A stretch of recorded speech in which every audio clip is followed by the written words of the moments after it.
Good evening.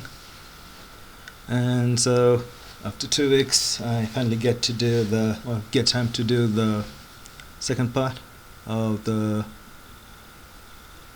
bits and pieces I wish were, or the issues I wish were tackled in the discussion on liberal democracy and how to go about replacing it.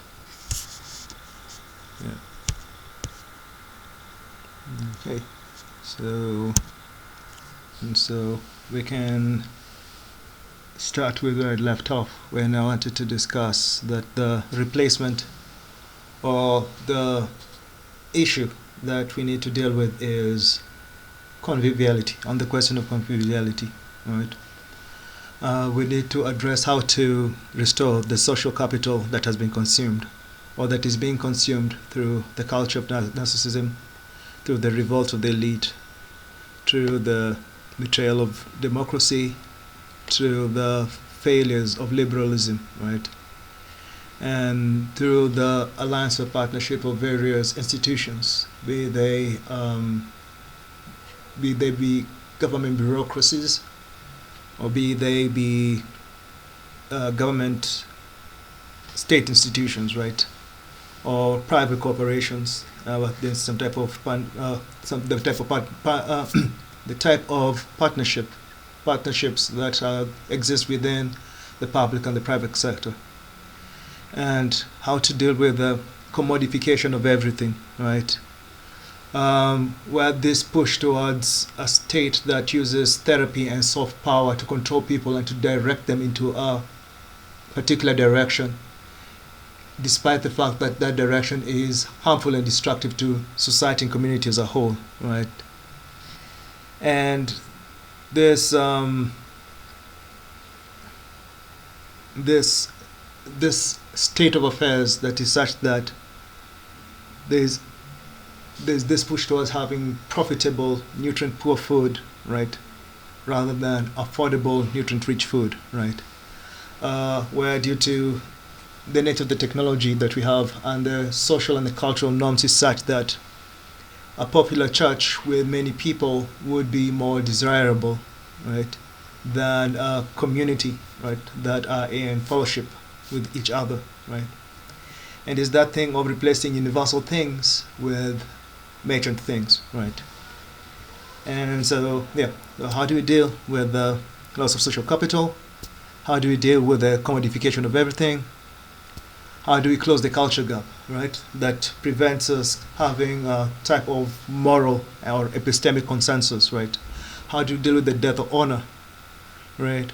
And so, in short, how do we go about healing the wounds within our communities? And how do we rebuild the loyalty that we had towards each other? And how do we build and restore the trust that has been lost? And so I think those are the elements that should be necessary, or those are the hints, those are the tips through which a common vision that's agreeable can be built. And so I'd also like to contend that a common vision would have two elements, right? There is the cerebral rationale, and then there's the limbic rationale, right? That which appeals to what people know, think, and believe to be true, and that which people feel, right? That which people feel an attachment and a draw towards, right? And so a common vision usually has a particular element and a general element. So the general element allows it to be agreeable to as many people as possible, but then the particular element allows that to be tailored, to be retrofitted in a particular environmental or cultural context, right? And so the problem with coming up with a positive vision that is both universal or can fit the whole group and also specific enough, that particular enough to tackle the problems that the group would want to deal with becomes impossible, right? Because the particular has to be grounded in a particular context, right? But then, if we just have it as the general image alone, right? You don't have the problem of context, but then it becomes too broad, right? Too general, lacking sufficient detail, right? And so I think the general element of a common vision would orient itself towards an ultimate concern, right? Towards a ultimate value, right? But then the specific implementation of that general statement would take a subjective form, right? And so the particular elements allow for tactical adjustments, right? And so, for instance, in the Bible, you find that Jesus has this general vision, right, where he tells his disciples, and it's a cry to the church, that they're to go into every nation and to make disciples, right? So there's this general vision. So, okay, what are they going to do? They're going to go to every nation and they're going to make disciples. But then now, what are the particulars, right? And so now those details come under this large banner. Or let's say you'd have this grand vision that, yes, we are going to establish a 1,000-year Reich, right? And so that is the general picture. But then what are the details? So the details get ironed out in the context, right? And so the common vision encapsulates this general statement that also allows room for a particular implementation. And that will bring us to now the question of values, right? And in particular, pointing out values as an expression of virtue. So when you come across somebody so there's what you can describe as the hyper-bourgeoisie virtues, right? So when they talk about diversity, inclusion, and equity, right? So these are being presented as ultimate values, right? They're being presented as virtues, right? And so at face value, if you're just on a prima facie level, right? These things might not be as objectionable, right? If they're presented as values, but they would seem quite odd if they're presented as virtues. But I'd like to contend these things that are being marketed as values are actually de facto virtues, right? Things that, they're being treated as ultimate virtues, things that people have to build towards or work towards, that should guide every decision, right? And there is something that can be pitted against DIE, so to speak, right? Diversity, inclusion, and equity. And that is truth, goodness, and beauty, right?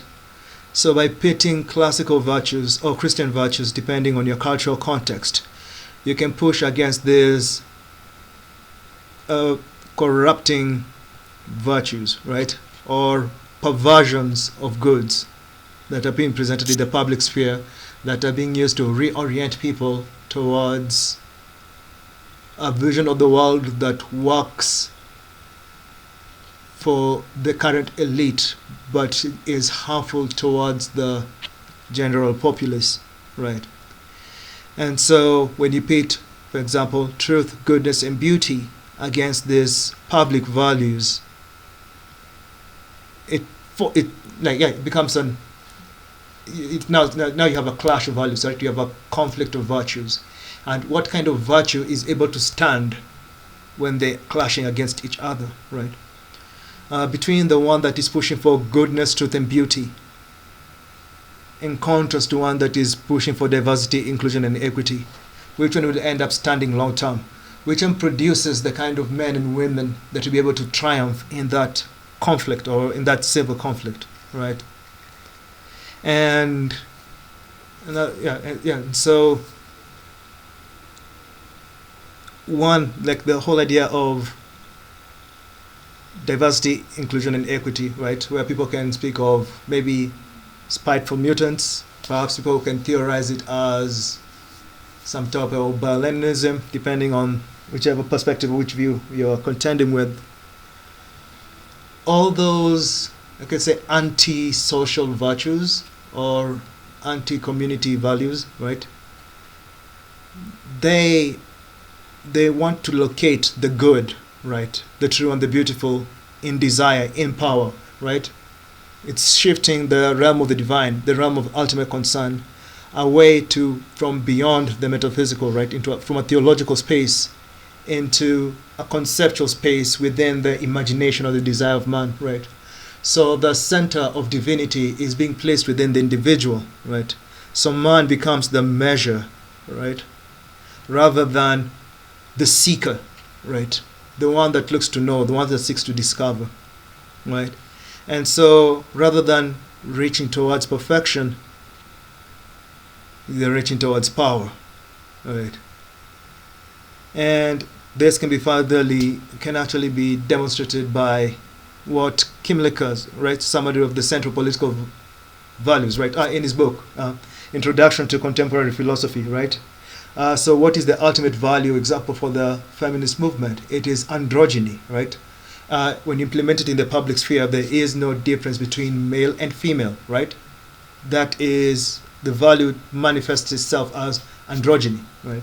And for the different political movements, you can map out these ultimate values, these things that are being presented as virtues, right? So androgyny is being presented as a virtue. Then you can point to that and you say that no, that is incorrect, right? Because androgyny does not produce truth, right? It does not produce goodness. It does not produce beauty. And therefore, you'd ask that, do you want a world whereby being male and female does not matter, right? Or would you rather the world where the truth of maleness and femaleness, the goodness of maleness and femaleness, the beauty of maleness and femaleness is expressed, right? And so that, I think, becomes the shape or the form of the counter-revolution, right? Yeah. And so the way forward is actually a clash of virtues, right? Competing against those that would commodify all things, those that look to massify all things, right? Make them one, make them public without distinction, without a local character, right? Without a particular expression, right? And so all who live in a particular, so therefore all men have to be standardized, right? All jobs have to be standardized. Education has to be standardized, right? So nothing is being pushed. So we're being pushed away. We're being pulled away from our particular context. And so, because in that discussion things they were not being examined in that particular direction, then it falls prey to the argumentation that if liberal democracy, then what, right? If this is the hegemonic force, then what? Contrast that with the movements Jesus was starting. Palestine was a backwater region, so to speak, of the Roman Empire. That was not the center of politics. That was not the center of power. But a community that was distancing itself from the common way or the accepted way of doing life, right? And so they start forming their communities, right? So the church in Jerusalem is a community that is looking to embody and instantiate a certain set of virtues, right, that are in contrast to the public virtues or the public values that the community was supposed to pursue. Compare that with the same body of belief, the community that is being driven by the same universal virtues. So in Antioch, so you compare how things are done in Jerusalem, how things are done in Antioch. You see there's distinctions, right? There's some similarities. There's a general principle that is guiding both sides, right? There's an ultimate value, an ultimate concern that they're all holding on to. But then there's a particular expression of it within their cultural context. And so the church in Jerusalem looks to be very communitarian, right? They look to be very collectivistic in certain respects in comparison to the church in Antioch, right? But then the church of Antioch is active in a different way, right? And it's expressing itself within what we would call a Gentile culture, while in Jerusalem it's expressing itself within what you'd call a Jewish culture, right? But then there are these ultimate values that they're looking to embody, that they're looking to spread, that they're looking to actualize within the world, right? For the express purpose of making disciples of all nations, right? And so that then becomes the political formula. Build a community that can last 1,000 years, right? That's a general statement, and you can find particular expressions of it. Clear them out can also be demonstrated as a positive vision, right? But this one is more of a warrior kind, right? So you could say it's a negation of something, right? Hence negative as a negation, right? On one end you could say clear them out, but the same idea can be expressed as bring them in, right? Them being now different, like a new set of elites, right? So bring them in can be the positive expression of clear them out, right? And it's implied, it works both ways, right? Make disciples of all nations can be reject the current paradigm of nation building or religion. And so hopefully this has been useful and interesting. Okay, have a good day.